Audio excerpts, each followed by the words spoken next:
Yeah, I'll react to that, sure. Okay, Knowledgia video. My voice is. I just. I didn't. I haven't been exercising in a long time, a year, and I started to yesterday. I did again today, and I just. I was taking a shower and I just threw up in the shower. And I just finished cleaning all that up, and it was not a good time. But yeah, I feel great actually right now, but my voice is a bit. Yeah, let's get into it. If you're new to the channel, sorry about all that gross information. But my name is Connor, and I like to learn about history through YouTube recommendations. Love for you to join, subscribe, hit all the buttons. The original link to this video will be at the top of the description below. Discord link right under that. Just click it, and it'll send you right there. Love to have you. Pull up a chair. People make room.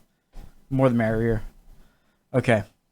Why didn't Rome conquer Germania? I know I'm in the middle of two series on Kings and Generals channel.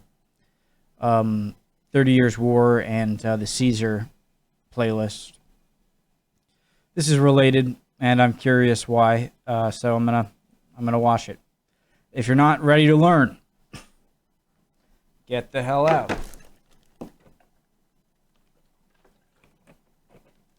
You ever brush your teeth after? Sorry, I've given you enough. Tastes nasty. All right, let's go. Ancient history has become almost synonymous with the immense significance and influence of the marvelous Roman Empire, Those borders. extending far across the European continent and lasting for centuries. The Romans seemed capable of doing just about anything that they put their minds to, regardless of the challenge. So, why did they stop where they did? Was there a reason why Rome never conquered Germania?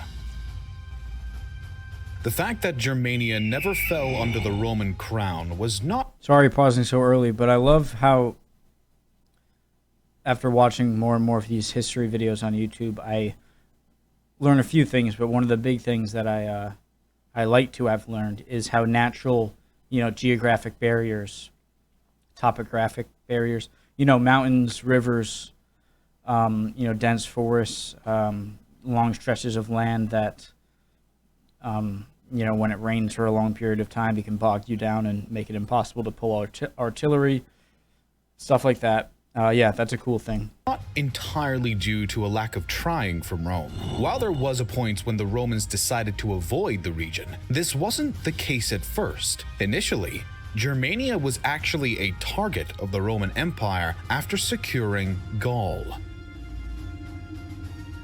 Under the reign of Caesar Augustus around 20 BC, the Romans had consolidated their power in Gaul and began to increase military presence throughout the Rhineland. This led Augustus to start considering the prospect of expanding further and seizing Germania, although he was quickly forced to rethink his plan.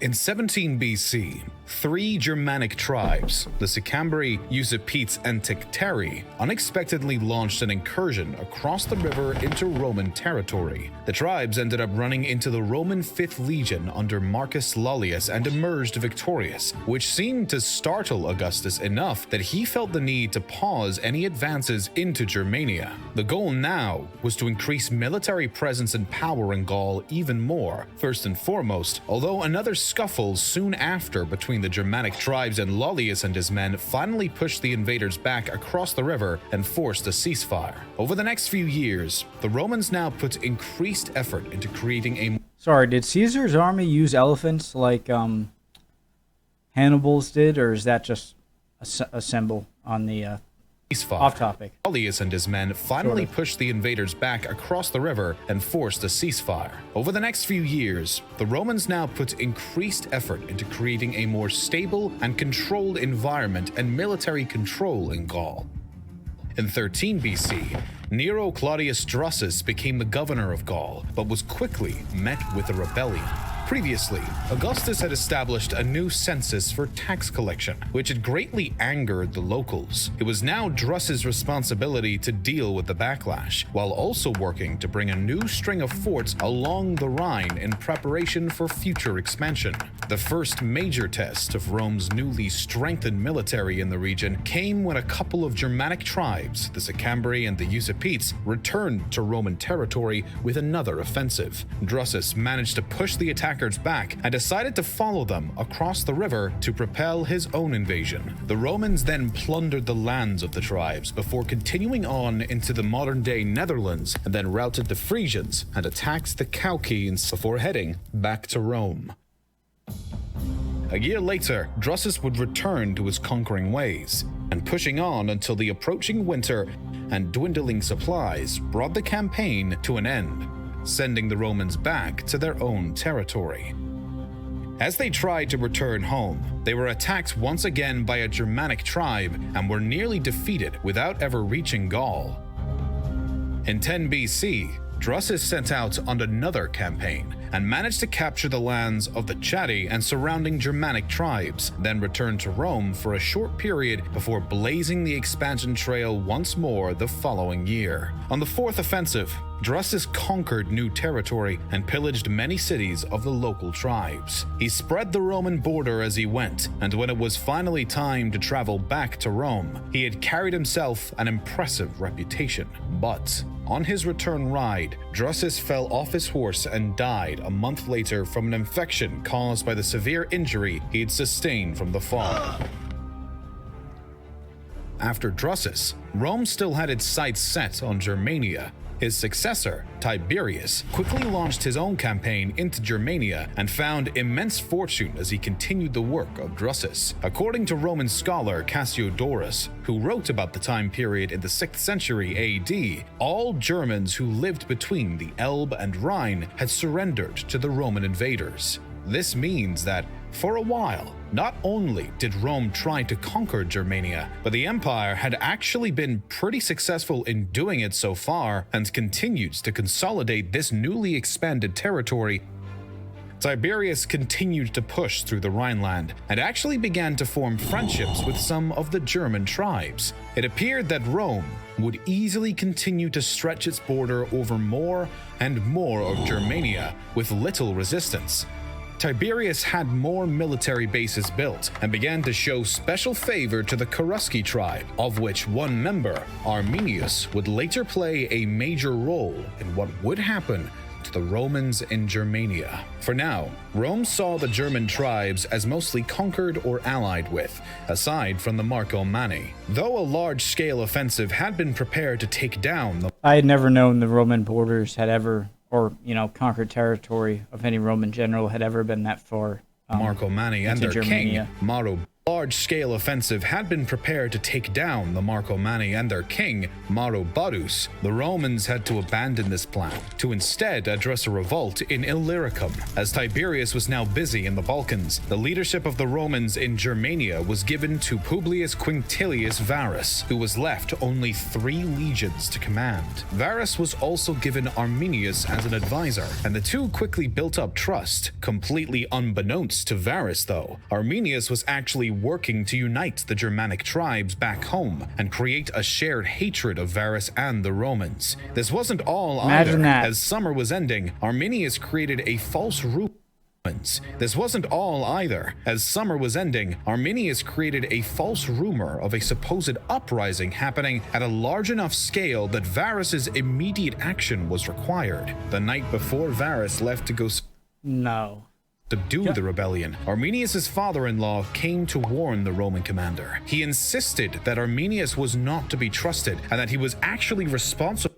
Varus left to go subdue the rebellion. Arminius' father-in-law came to warn the Roman commander. He insisted that Arminius was not to be trusted and that he was actually responsible for the uprising that was about to happen. Varus quickly blew him off and accused him of acting on a personal vendetta against Arminius. With that belief, Varus left the next day with Arminius at his side, commanding him on a detour route that he claims would give the best positioning for an ambush. At some point along the way, The men separated, as Arminius alleged to be going out to gain support from local Germanic tribes, but was instead gathering his own army that he had created prior behind Varus's back. As the Romans marched along through a narrow... He's trying to trick you. He knows. No. Personal vendetta. Just follow me into the woods over here. I'll be right back. Gap of forest between a hill and bog, completely out of any type of battle formations and barely fitting through the 60-foot wide space, German troops suddenly began to arrive on the scene. The Romans were at a major disadvantage. As the Germans launched their own attack, the terrain was to no aid of the Roman troops, but furthermore, Arminius knew their every strategy. After being raised in Rome as a hostage tribute from his father, he knew exactly what they could and would do, and was one step ahead at all times with his own commands. The Romans were quickly hit with significant casualties as they spent the next 24 hours trying to gain traction to fight back or simply escape. Varus would soon fall on his own sword after recognizing that there was no other way out without becoming another victim of the Germans, and his other commanders did the same or were struck down as they tried to flee. The Roman troops were left leaderless and swiftly fell to the Germanic tribes in a vicious one-sided battle. The conflict ended with roughly 15,000 Roman casualties and the complete removal of all things Roman from east of the Rhine. Though the surviving Roman legions in Germania managed to keep Arminius and his troops from invading into Gaul, there was nothing more for them to do in Germania. When word reached Emperor Augustus, it is said that he was so disturbed by the defeat that he stood shouting, "Varus, give me back my legions," while hitting his head against a wall. Although there are many theories as to why this event ended Rome's conquering ambitions in Germania, one thing is clear: Augustus would not risk it again. He sent his nephew, Germanicus, to avenge the lost legions, and there was surely some... I just want to say before I forget, voice crack, before I forget, I didn't know, I thought that the Roman Empire had, been turning its attentions to Great Britain, or Britannia, the British Islands, and that they had just stopped on the border of a river. Is it the Danube? I can sound like an idiot. I'm not great with rivers. I forget one right here, and they just didn't really attempt to go in. But obviously there were attempts, and Germanic tribes managed to push them back a bit. That was cool. Some success at first, but after defeating Arminius and feeling they'd sought enough revenge, the Romans pulled back and decided to remain on their side of the Rhine. With the previous devastating defeat still haunting the minds of the Roman leadership, they decided that the potential gains of seizing all of Germania did not outweigh the risks it undeniably posed. While there is a multitude of reasons that may have contributed to the new Roman belief that Germania didn't offer enough to make the risks they'd have to take to conquer it worth it, there is no question as to when or what caused. Germania was a place full of forests with few roads, with no cities except the ones the Romans built. Thus, it was hard to maintain power. The tribes there had little to offer and were aggressive towards the Romans. And the Romans decided that further conquest of hostile territories were not worth the effort, and retreated to a more defensive position on the Rhine while focusing on other campaigns elsewhere. Was such a sudden shift in thought. The routing at the Battle of Teutoburg Forest completely stunned Augustus and Rome as a whole. The betrayal of Arminius, the gullibility of Varus, and the catastrophic results of the events leading up to the conflict were enough to severely shake the confidence of an entire empire. The proud belief that Rome just may be unstoppable or even invincible was utterly shattered. Germanicus did his part to pick up the pieces as well as could be done, but that was all the Romans could stomach. Germania was no longer worth conquering and would instead remain a terrifying reminder of the nightmare its tribes had so effortlessly yet unexpectedly caused. And it's them who then, in the 5th century BC or AD, are the ones who end up sacking Rome, is it not? I could be wrong about that, but great video. Cleared up a big thing I didn't know, which is the main point title of the video, why they didn't conquer Germania. And yeah, cleared that up. exactly what I love watching these videos. No one recommended this. I saw it and thought it was relative and I would like it, which I did. Yep. So another video soon, guys. 30 Years War. Next episode in that playlist on Kings and Generals, and the other Kings and Generals, Caesar and Roman Civil War playlist. So I'll get those out. I can't talk right now, obviously. And see you guys next time.